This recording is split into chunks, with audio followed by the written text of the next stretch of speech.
Yeah, the deal with Charmaine here is that, till such time all these benches are occupied, my time doesn't start. So you guys have to kind of give me a little bit more time. But let me use this time to kind of get a sense of, when in this topic, I kind of went back to a few of my friends and asked them that, what would you like? So, at the outset, all of them, by the way, ended up asking my clients, right, and not my consulting friends, as in not people in my profession, but people who typically I consult with. And they said that, boss, you are consultant, so 95% of your presentation will be old wine in new bottle, right? Just ensure that the bottle is good, so at least people enjoy it. So I said, okay, formatting slides ke achhe karna. Then the second thing that, then for that, then I got some good people who can actually format slides, and they have formatted the slides. The second thing that he said is, बाकी का 5% आपका agenda and thank you होगा, so don't worry about it. I said, Nani, what would you like to listen? Right? So then the question came is that, why should I talk of loyalty today? Right? And this is a gentleman who I know for the past almost 25, 28 odd years.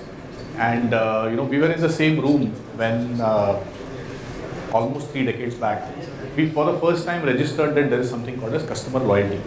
Right? Fresh graduates, fresh engineering graduates, in fact, not even MBA graduates.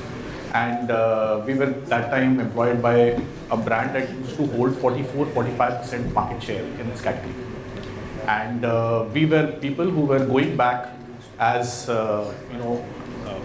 so-called market researchers to test how do I increase or how do I convert service into a revenue model.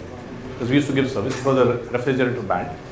And it used to hold 44-45% market when we joined. And this entire conversation of customer loyalty started when, for me as a journey, started when we went into a house and we found that entire family, right? In Bombay there is this very unique trend of multiple nuclear families. So each individual, when they get married, they kind of move into a smaller, different house, right? So and it's usually very close by. So, they had 4 or 5 siblings, and everyone had the refrigerator from this brand. And the parents, of course, had the refrigerator from this brand. So, we were very intrigued to say that, why would you buy only this and why not the others, etc. So we had all that conversation, and we discovered that it's a very unique, emotional connect with the brand. And if this brand were to make something else also, they would end up buying it just because it's from this brand. So that's where that loyalty conversation started. And this gentleman asked me a very unique question as to why would I want to listen to customer loyalty? What has changed? Right. Any responses? Why would you want to listen to customer loyalty? Nothing has changed, right? There's a loyalty program. How many of you are part of more than 5 loyalty programs? More than 10? Okay, how many of you will agree with this statement if I make it, that you have forgotten at least 5 loyalty programs that you are today currently a part of? Yeah. Okay, so let me give you some stats, and I'll repeat this later on. There are typically, and let's say above average or a middle class household, the individual who's an earner there, they are a part of almost 15 to 17 loyalty programs, of which 8 to 10 they are an inactive member. So they are a member, right? They have given and shared with the brand a lot of individual information. They have also told the brand, please track me. They have also told the brand that, if and when you make a good offer to me and make it easy, I will use it. But 9 out of them or 8 out of them, they are not using today. Any guesses why that's happening?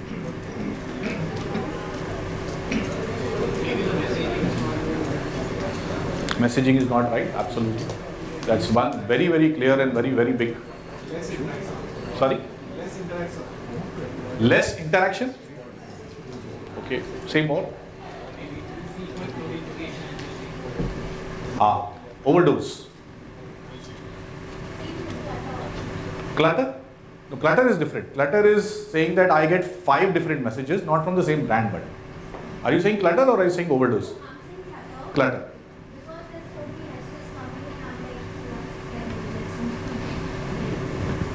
So clutter, overdose, under interaction.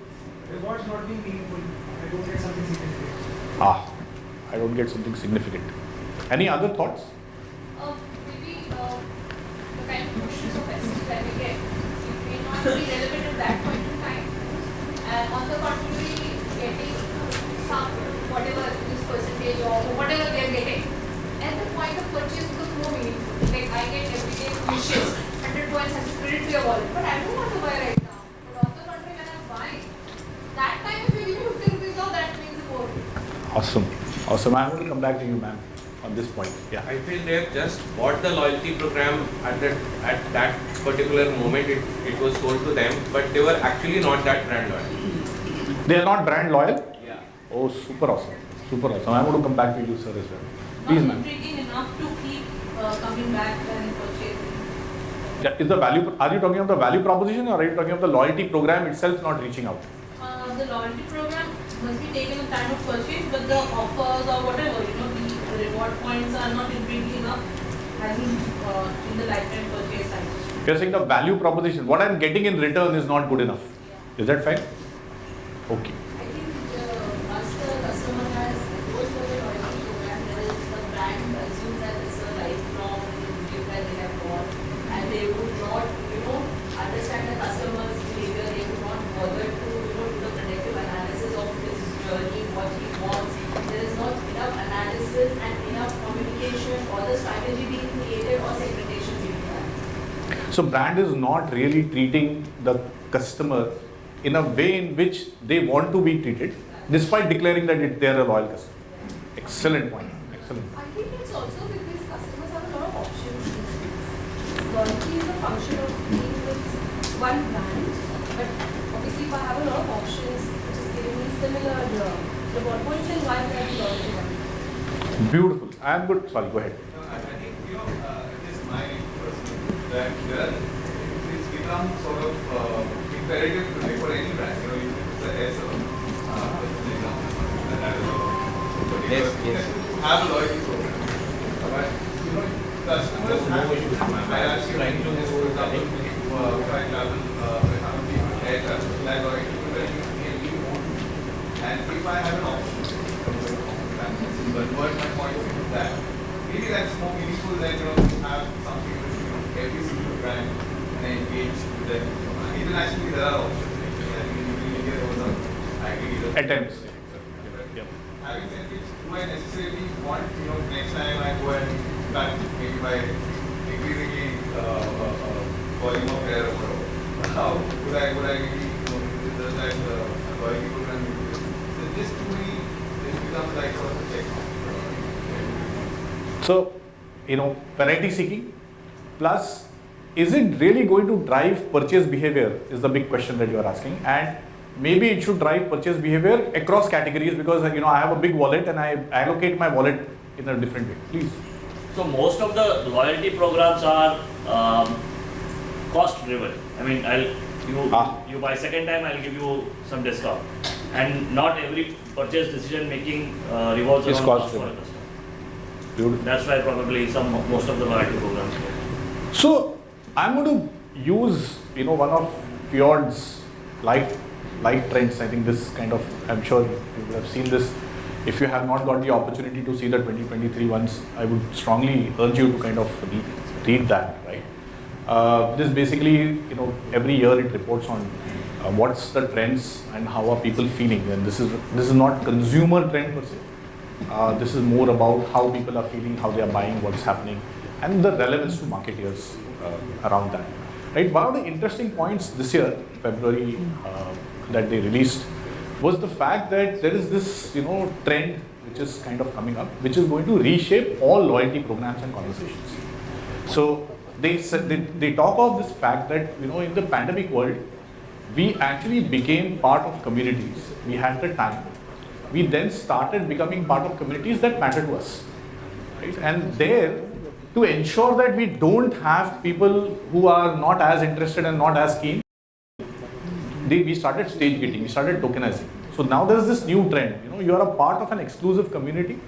You share some common interest which is really important to you, And now you have started token gating it. You have started saying that, oh no, not everyone can be a part of it. You have to do something more to be a part of it, or you have to do something extra to go, kind of go it. So, you know, there are people who go on marathon runs, but then that community has ensured that, you know, everyone uses Strava and they are now on that path, and then you have to do something bare minimum to be a part of that community. Otherwise, you are not a part of that community. So this was called token gating. And the third one, which became very interesting, was, you know, there is this entire trend of having digital collectibles. So I need to have my footprint there digitally, because that's, you know, what pandemic drove us. And, you know, you will find all of this, you know, you would have remembered the spike of WhatsApp messages that used to come, and now it's kind of driving down. But there is this other entire set of digital footprint that even people who were not digital citizens earlier, prior to pandemic, are now continuing with. Right? You can look at anyone in your family, anyone, you know, from kids right up to this thing. People have Instagram accounts and they have not stopped using it. You know, the older generation has gone onto Facebook and they have not stopped using it. So this entire digital collectible, right, where I want to have something of my own which reflects me, which reflects my interest, to be as a combination. And according to this piece, and, you know, kind of appealed to me a lot, where this is going to reshape loyalty programs, because this is what marketeers, you and me, are, you know, equally following this trend. And this is what marketers need to do, and therefore I said that, okay, let's start talking of customer loyalty. But we'll go to the place, and, you know, some of the things we have already covered, so I'll kind of keep going forward. What I want to cover today with you, and, you know, please make this conversational, because in my mind, this is a subject that stayed stagnant for almost the last 5 to 10 years, right? It was all about a loyalty program. It was about what percentage I can spend. It was about cost. It were too many programs. I was enrolled in too many programs. Now the thing is changing. There is evolution. Marketers have become far more selective in that. There are good companies which are doing exactly what she said they are not doing, right? And there are places where we have seen loyalty succeed recently. Let's put it this way, right? Doesn't mean that they have got everything right, right? I'm not going to start saying that, you know, this is the final elixir that you need to give your, you know, loyalty initiative so that you get loyalty. That's not what I'm saying. But what I am saying is that there is a way in which certain people have started taking steps which suddenly brings loyalty back into a conversation, right? Anyone with a counterpoint, please, because there are some counterpoints, you know, in the morning session, there were 2-3 counterpoints. There was a point, for example, someone said that if the, you know, purchase frequencies across years, it is not suited to customer loyalty. Absolutely inaccurate, right? Any people here who believe that cars shouldn't have loyalty programs? Sorry. Okay. But how does defining loyalty package whatever we have made is working? Absolutely. I'll come back to that. I have a slide on it. Thank you for asking that question. So we'll start with what's wrong, right? And we kind of covered that ground, but I'm going to put some numbers to it, right? We'll then go to what's working. And again, please remember, this is work in progress. It's not a panacea. Then we will go to what's the complication. If this is not working, this is working, why are many brands not being able to, you can see what's working, so why not do that, right? What's the complication, right? And then we'll come to no regret moves. By no definition, these are, you know, moves which are comprehensive and will solve the problem. But whatever your strategy is, whatever your, you know, step forward is, these 6 no regret moves will be there inside. That's what I'm going to cover. And please feel free to disagree with me completely, because that's how I will learn in this particular situation. Yeah. Let's start putting, you know, the lady's statement in. According to our survey and our understanding, 93% of organizations don't use customer data well. In fact, you know, when I used to operate in the domestic market, you know, very recently, I think about 2 years back, I stopped operating. My first question whenever I would be called for loyalty program is, how is your data? And usually the answer would be extremely unclean, and then I would say, do not invest in a loyalty program and walk off. right? Because there is no use in you sending, multiple campaigns to xyzabc@gmail.com, right? Someone spoke about loyalty not being possible for an insurance organization. In the morning, someone spoke about it. Disagree completely, right? Regulatorily, you cannot have a formal loyalty program, but loyalty is the way one of the best insurance brands in India has actually built up, and that there they have done channel loyalty. The agents are loyal, right? So when you define loyalty, that becomes a problem. If you look at, the experience, I need the, points at the time that I'm making the purchase so that it's easy for me, right? I don't need any, 55 different categories, but I need those 2 categories that I really want, right? He made the point saying that, will I really go and repeat purchase of a particular retail outlet just because you are giving me a loyalty program? Answer is no. But because I have spent, if you give me some money back, I can use it somewhere else, right? That was that point made from there as well. So this entire user experience definition clubbed with this entire, lack of emotional connect, that you don't care. X brand gave you, Y brand gave you, Z brand gave you. I mean, the point around, a platform where I can then put all my points in and then get some money back, right? Then that might be more useful. So there is an emotional disconnect with the brand. In most cases, loyalty programs, people don't invest, right? People don't invest, and therefore what tends to happen is loyalty becomes transactional. Give 100 rupees, get 2 rupees back eventually. Somewhere on that 2 rupees also, you will only be able to buy A, B, C, D if you need it, right? Then there is no connect with the brand. And we'll come back to this as to where people have got it right as well. This is a very important point. The lack of meaningful rewards, right? There was an entire question, an entire point around what reward and how many, I don't remember whether you track it or not, but between 2014, when the digital wave hit, right, properly to all the organizations, between 2014 and 2018, people went out and signed alliances with everyone, right? You could open your credit card page and look at if you have a credit card loyalty, program that you are enrolled in, and you can see that there are 6 or 7 pages worth, with each page carrying 30 brands where you can redeem your points. 90% of that don't appeal to you. Now you have given, and let's assume that it's your salary account for the time. You have given all types of information across years to this bank, right? And yet they are not able to personalize your purchases. They see where you stay, yet they will give you 500 rupees off on a retail outlet which is in a different city because they have it. And you spend time going through it. Eventually what's going to happen, you're not going to look at it, right? So lack of meaningful rewards was, we in the hold of, in the race of kind to get many program partners, we just went and expanded everything, and we have lost the customer.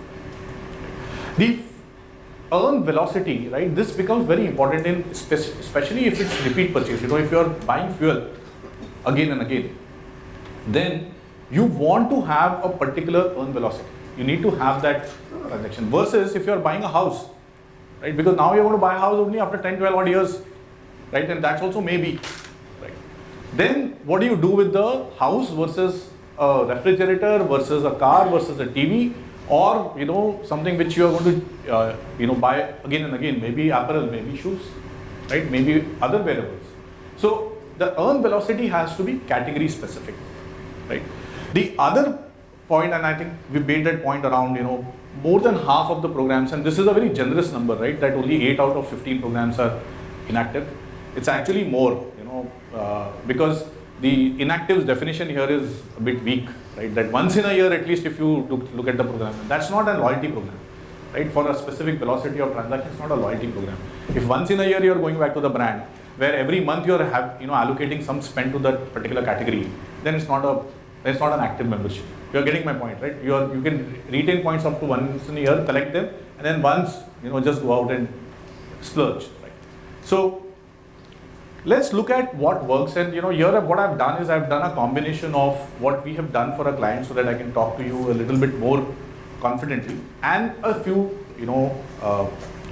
brands as well. And please, if someone is getting offended, as to why their brand is there or their brand is not there, my apologies. It's not meant to be authoritative, right?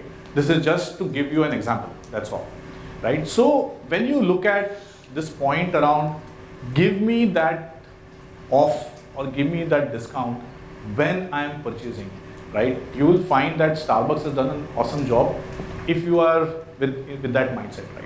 Where Starbucks then allows you at the time of purchasing redeem that points there and then, right? The only thing is then you're redeeming it on a coffee only or something that Starbucks has to offer, right? So that's the downside of it. But the upside of it is that the way the program is running across franchisee outlets across the world, you can swipe your card and you can get the same product back. And therefore, if you are a repeat, if you are a high volume purchaser, right, the top 10%, 20% that we spoke of in the morning, then you start getting really, benefited from it, or at least you start perceiving that you are getting real benefits from it. Right.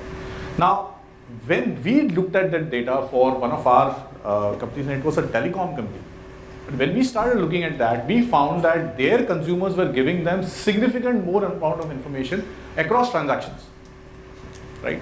So they would tell them where we are traveling to, which geography we are going to, because then you have to change the plan. They were telling them which geography they are going back to again and again. So if home, office, other places, right? They were giving them a lot of information of which hotels they are going to by logging onto that Wi-Fi. Right? So there was a whole host of information, and when we managed to create a network of service partners for them, which tracked where your consumers are going, and we were able to actually get very, very insightful data, right? That allowed them to do the transforming transactions to lifestyle conversation. That was only possible because we were able to capture clean data, right? And then do everything that you said, ma'am, which is segment it, understand personas, be able to personalize. There was a point in time in our engagement, and now that in fact the client has taken it on and they are now proceeding ahead, at a point in time we were creating 600 to 700 campaigns specific for small micro segments or nano segments as we call them, and there were 600 to 700 of such created per day, right? And the response rates was out of the world, right? The click-through rates were out of the world. The ROI, the economic value that we could generate through those campaigns was out of the world. And then the client has continued that, by the way. So we are out, client has continued that. So it's not as if it requires a consultant, by the way. But it does require the investment in attempting to understand the consumer, understand what they do, and therefore what they will actually value, right? The third thing was that this brand had a reasonable emotional appeal. It was not that it was lacking. But when they started looking at it instead of being a connection, right, which is what you used to call it. You call it, do you have a Vodafone connection or do you have an XYZ connection? That's what you do, right? So instead of calling it a connection, if you said that now post-pandemic this has become window to the world. Today morning I think we were discussing that everything is happening on the 16 screen. Moment the brand started looking at their consumers as that we are the window through which they are going to go to their world, right? Then it starts redefining itself. And then it started looking at, okay, what do I need to mean to a specific set of nano consumers? So again, there is an element of stepping back and saying, I am not a connection, I am not a telecom provider, I am not a SIM provider. What I am is actually, I am using this the consumer is using me to do a whole host of important stuff for her or him. Right? Then we get into a conversation, okay, what therefore then you should be represented as a brand. And this discussion to our minds is happening less, at least when I compare some of the best Indian brands and Indian marketeers to outside, I think this discussion is a little bit weaker, right? So no offense meant at anyone, right? It's just that I see a set of actions taken by someone else and someone from India. Finally, this entire discussion around 2 points. One was the unified marketing approach. How many of you feel that the salespeople are not involved in, any loyalty program conversation? Salespeople, channel, especially if you're a B2B2C brand, not involved, right? Anyone who feels they are very deeply involved in your organization.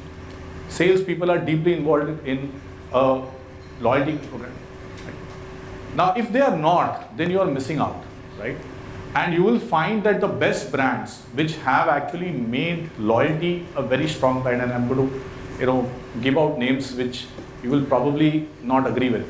We'll come there. But, if you look at a good B2B brand, any good B2B brand that you guys are aware of or you want to state? AWS. AWS. Metro. Okay. Anyone else? B2B brand. Freshworks. B2B brand. Consulting firms. Consulting firms. Actually, yes, but that's my thunder. I'm going to come to consulting firms a lot. Most of the good consulting firms that you will find that they have a very narrow base of consumers or customers, and you will find that they have serviced them for 40, 50 odd years. Right? You will find that. So yes, customer loyalty at an art is actually consulting firms. Whether it's strategy consulting firms or boutique consulting firms doesn't matter. But actually, consulting firms is customer loyalty to an art. Right? It's an art form. It's a DNA. Any other people? Right? Usually we have found that because tech sales, typically channel, is not involved in the loyalty program, it becomes the responsibility of the marketeer only. And typically then it is downloaded to some mid-level marketeer person who doesn't have the resources. They may have the expertise, but they don't have the resources. They can't end up giving out a contract to clean data, right? And then make it happen in 30 days time. Tech guy can, the CIO can. So if your CEO and CXOs or at least sales, marketing and tech are not in your loyalty program is not going to be successful. Yeah, and that's what we kind of corrected here. I'm going to move on and add, if all of this is known, everyone knows this, then nothing of what I said sounds illogical to you, right? Or sounds something more than common sense. Is that fair? Yeah, this is known, right? If you sit down, have a 2-day workshop, bring the best brains in your organization, you'll be able to sort this out, right? We could come up with 6 of these points in a 5-minute conversation here. Is that fair? Yeah. Why is this not happening? What's the complication, right? Let's move there. The issue here is that most organizations have multiple business models. They end up launching a loyalty program, and I'm going to now start differentiating between loyalty as a strategic initiative versus loyalty as a program. And then what they do is that they particularly take the business model which is most suited to a loyalty program, which is cost focused, to that point of the gentleman behind, and then start looking at, okay, now how do I get ROI? Someone asked me a question, how do I measure the loyalty program success, right? And the issue is that you have designed it for failure, right? Because there are multiple types of loyalty programs, and few of them I have put up on the slide. There is an issue with how do I design a loyalty program or a loyalty initiative for my organization. Everyone with me? Or is the lunch and therefore my chat a bit too heavy? Low energy. Okay. What do I need to do? Shall I crack one of my favorite bad jokes so that you can start laughing in? Let me go forward and try and see if I can instill some energy into the room. What do you disagree with here? Especially on the left hand side. On the right hand side, I can argue that there's not too much to disagree. But on the left hand side, I'm sure there are people who will disagree with the brands.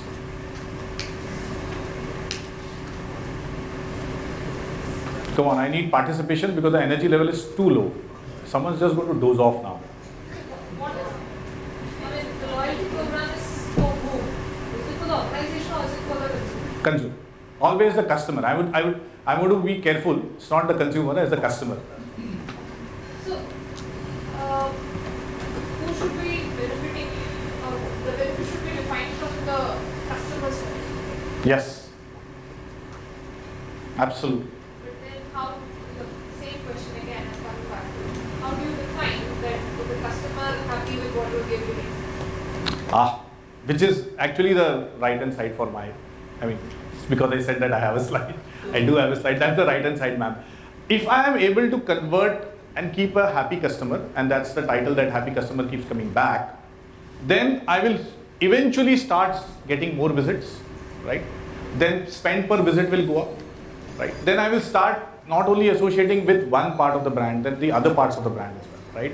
So I am buying a car, now I'll start associating with the authorized service center. I will start buying, original spares. I will start going back to them when I have to sell the car. Right? Maybe 5,000-10,000 rupees here and there, but I'll go back to them. So then the relationship continues, right? I'll take a 3-year contract of service instead of a year contract of sales, right? I'll do more with that brand, right? And then what tends to happen is eventually you will cross-sell, upsell. Eventually you sold them a 8 lakh rupee car, now you can sell them a 12 lakh rupee car. You sold them with XYZ features, now you can sell them with maybe multiple more features that you will have. So you will start selling cross-sell, upsell. They will become your advocates, right? They will get other consumers to you. They will, in social media, they will actually endorse you. That a lot of times when happy consumers are there, they may not reward you with more purchases, because that's not something that they are interested in. But they will reward you with awesome feedback on the social media, and that's very valuable. Very valuable. So you will get advocates, right? If you are looking at a happy consumer and a measure of a happy consumer, then it is that. Now, what will make whether the happiness is whatever on a 1 to 10 scale, 8 or 9, that's a different matter. That you probably NPS is there. You can have a whole host of metrics around it. You can do brand studies. You can get that sense. But this is a very simplistic way of measuring whether your consumer is happy with your loyalty program. Have they enrolled? Are they, at least there is a 20% increase in their wallet share to you? Have they allocated other parts of the wallet to you? So last year they bought from you only 8 times. This year they are buying 15 times. Typically, no one gives out 50% of their share to someone. So if they have doubled their purchase, then they have either allocated something else from some other category to your category. Right? That's what they have done. So there is an element of them allocating spend itself. Forget about wallet share. They are going to allocate spend itself to your brand, right? And this is very, very true if you are in any B2B setup, direct B2B setup, only B2B setup. This is absolutely true, right? A happy customer will then start giving you a bigger share of wallet, and in many cases ask you to do new product development with them. They will ask you to move into more categories. They will ask you to move into supplying other items which are associated and close by to your items, where they are not able to find suppliers which are as responsive as you. So they will start doing that with you. They will start partnering with you. They will start investing in you. They will start taking risks with you. They will start doing experiments with you. So this in B2B setup, this is very clear. In B2C, there is a little bit of because there is channel in between. There is a whole host of, I would say, semi-controllable parameters. It's a bit difficult to measure. But this is a very simplistic way of measuring, right? But this is the complication. Net, what happens is, there is inertial loyalty. I have used this brand, I don't want to go anywhere. It's nothing that I'm very happy with the brand. There's an inertial loyalty, right? There the channel plays a very important role. If you have a great channel, they will be able to ensure that no one migrates away, right? And this is where the sales team plays a very important role, because this is very profitable. By the way, the bottom portion is very profitable, right? If there is inertial loyalty, because of whatever reasons that you have taken some strategic place that you have made, you have placed the pump at the right location, you have made the right investment, if the pump has good movement, etc., possible, then there is inertia. I don't want to go to, unless you trouble me, I'm not going to go somewhere else, right? Then there the channel plays a lot role, because the more the channel is customer focused, the customer will start rewarding you with more and more, right? That's what tends to happen. If you go to social loyalty, this is the most fickle, right? It is easy to generate, but it's also easy to lose. Right? If you go on to the cognitive loyalty, this is the place where every high involvement product or service gets evaluated, right? So if you're a bank, if you're an insurer, if you're a high-end electronics manufacturer, cognitive loyalty is what you need to focus on. Unfortunately, most of them focus on social loyalty. If you'll go and ask, what are the 5 top marketing initiatives that you are taking today, you will find that most of them are either on behavioral or on social. You can evaluate your own marketing investments, right? But there is a social, angle to it. A little bit of fad, not necessarily only a fad. It is important. At the same point in time, if your category is such that there is cognitive loyalty, you have to do that. This is the problem, right? This is the complication. There are many types of programs, right? And then it becomes that, my category is fitting here, my category is fitting there, my category is fitting here. This becomes the problem. Any thoughts, any comments on this? How do you define the cognitive loyalty and the attitudinal loyalty? What is the... If there is a heavy investment in evaluation of your product, right, or service by the consumer before they buy, if they repeat buy, it's cognitive loyalty. Because then they have ticked off, all the matters. We spoke of research in the morning as well, right?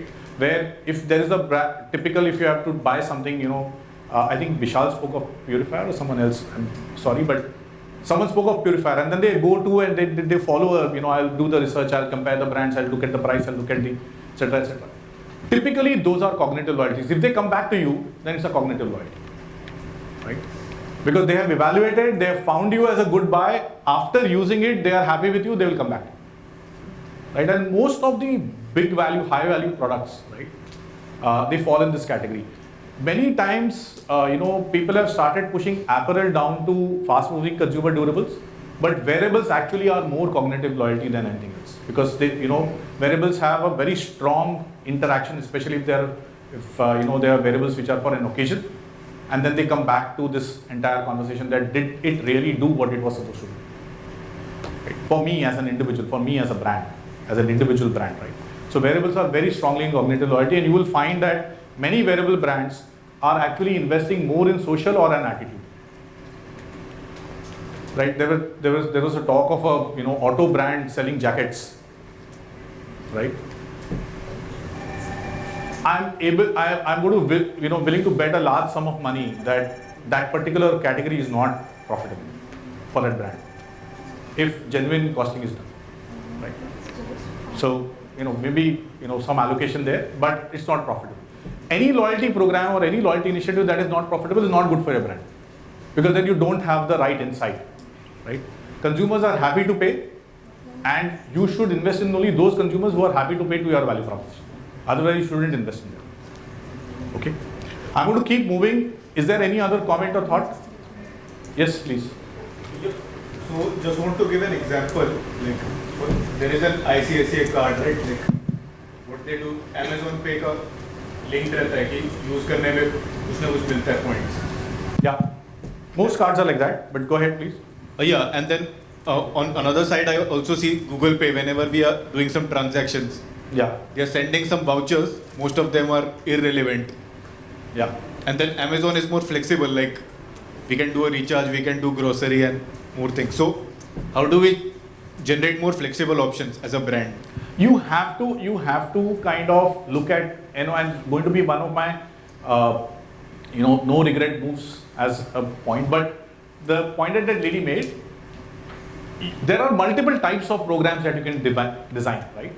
You have to have a loyalty strategy in place first, in the first place, right? Typical common sense wisdom, or most quoted wisdom is invest in your top 10% customers, right? Provocatively, I am going to say, no, don't do that, right? Just ensure that you are, giving them the treatment that inertia loyalty will. You are actually going to invest. If you are going to do a loyalty strategy, you should start investing in your mid-tier customers, right? Now, it's a provocative statement, and a lot of people will disagree with it. But if you step back and think that I can devise multiple types of programs, I don't need to devise the same program for everyone. I don't need to have, whatever, silver, gold, platinum for everyone. I can have a different program. I can have a relationship-based program for someone, and I can have a DigiCard-based program for someone else. So you have to segment and therefore run a loyalty initiative, and you can be a part of that. There could be 3 programs that are running, right? The multi-program nature, right? The platform-related nature is actually the answer to what your question is. But what you are saying is the complication. Most people say, I should have only one loyalty program, right? That's the whole mindset, that's the whole myth. It's a myth. Most organizations have most successful organizations have different loyalty programs. They just don't call it a loyalty program, that's all. Yeah, but they give the bill. Yeah, that makes sense, having multiple programs. It makes a lot of sense because you have different types of customers, you have segmented them, you have understood their needs. Why would you design a same program for everyone? That's counter to everything that a marketer stands for. Right. You were also mentioning that loyalty programs have to be profitable. Yes, absolutely. There are credit card companies, there are card companies that give you 5 to 10% value back for the top tier customers. Yes. So they would not be profitable. Probably they are probably getting value for their customers. 5% cashback on 5% of your customers is 2.5%. The credit card company makes a significantly more from you. Again, math is very easy. Loyalty programs which reward disproportionately heavy usage are almost always profitable. Certain kind of credit card, so let's say certain cards will do 3.5% back. Yes, and that there will be a limit on, most programs in India, for example, which have that kind of program will ensure that you're spending 10 lakhs on that program. Right? Now 10 lakhs is not a simple number, it's not a small number. So if you spend 10 lakhs on that card, then that card will go and market itself in a very, very different way to its users. So it's a very different place. At 10 lakhs, if you're getting 3.5%, 4%, that card is making money out of it. Trust me. But this is one of the other things, I get always asked this question whenever I go, saying that how much will I invest in a customer loyalty program, right? I immediately tell them, please put my fees inside there. That's the only thing that you have to invest, right? And therefore, please tell me how much is your budget and I will charge you that one, because it doesn't matter, right? That's the only investment you're going to make. But never have a loyalty program that is not making financial sense to you. Never. Then there is something wrong with your loyalty program. Should the loyalty program charge to the customers? You are already paying. Today we were speaking of Amazon Prime in the morning, sometime. You are paying. And you are happy. People pay happily. There are credit cards. If you go to Shopper Stop today, Shopper Stop will make you buy a card and you will be happy. You will give that money. Because you know that you are going to spend. And then Shopper Stop has ensured that you will spend 50,000 rupees or 80,000 rupees per month or whatever that number is. I don't know what that number is. But they've ensured that. And that's a win-win for both. They will give you extra service. They will not ensure that, in June there will be this end of season sale, right? People will be shopping there. You will be going out and sitting, when you are billing, you will be going out and sitting peacefully. And then, when your turn comes, you will be called, you will be given water, and, you are going to pay for that privilege. And you don't mind, by the way. You don't mind it, right? If you are going to ensure that you have to brave the end of season crowd to buy what you really wanted at a lower price point, you are happy to give that 2,000 rupees at the start of it. In most cases, good programs, right, of this nature, again, this is one of those kinds of programs that never are unprofitable. Because it ensures that the customer walks in, In fact, I am willing to bet, right now I don't have that data, but I am willing to bet for all such programs in the large format retail, the footfall of that one individual customer is at least 2x of that of the normal customer. At least 2x. And even the ticket size of everything will be at least 20-30%. Every bill 20-30%. Yeah. Let me move. But yeah, I know. But this is my last slide. So I think the 6 no regret moves, right? First is, I don't think you should focus on your top 10 customers, right? It may sound counterintuitive to you, but you should focus on your mid-tier. On your top customers, you should launch a program that ensures that they stay with you, right? But you don't need to migrate them, right? They will migrate on their own because they are happy with you, right? Most people don't agree with this. Please have an argument with me outside. The entire mindless addition of partnership, right, only tells us that you don't know your consumer well enough. You don't know your customer well enough. You don't know what they will buy. Please refrain from it. Please refrain from it. Don't do that. Cut out programs. Cut out partners, right? The third one is that, this entire channel play is usually missed out, right? Have you found, one of the most successful programs that I have for an Indian brand is for a fast-moving consumer durable, right? They are very successful. Their program is very profitable. It was unprofitable for the first 8 years or 9 years of that brand because they had not involved the channel in redeeming of the points. The day they did that, their point redemption has gone up 5x. right? It was in the low, double digits. Now it is almost 80-85%. And second is that program has become profitable on its own.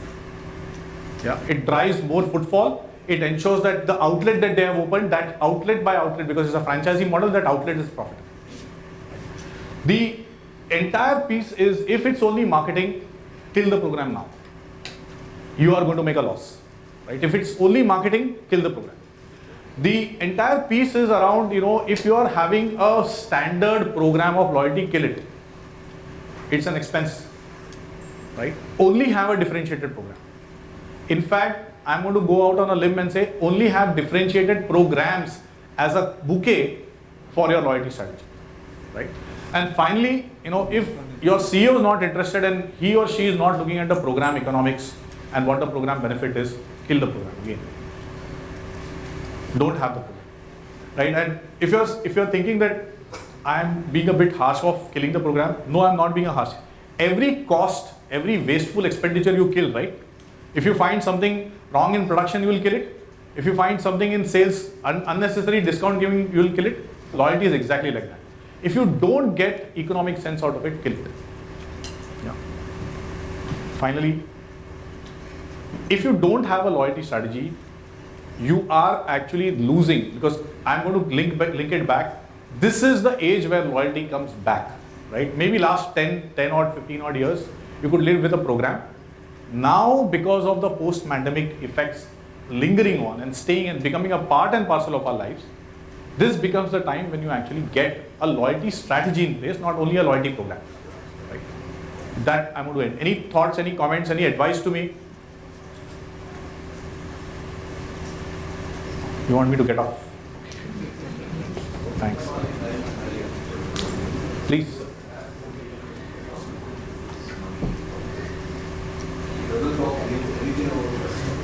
If you look at your chart, the only objective of the program you're saying is profitability, which is absolutely wrong. Yeah. I think you have to also look at loyalty as something which is going to improve your image in the market, your goodwill, and that will bring the customers back. So how do you actually integrate loyalty with the customer experience improvement? I believe very strongly, and you also made a statement that if loyalty doesn't make money, kill it. But I think it's a long-drawn process. We have seen in the past, there are programs which build on the loyalty slowly, gradually takes the organization into, may not be high level of profitability. I can give you hundreds of examples of few apps, which are investing right now to make sure that customers become loyal and they have future in their mind.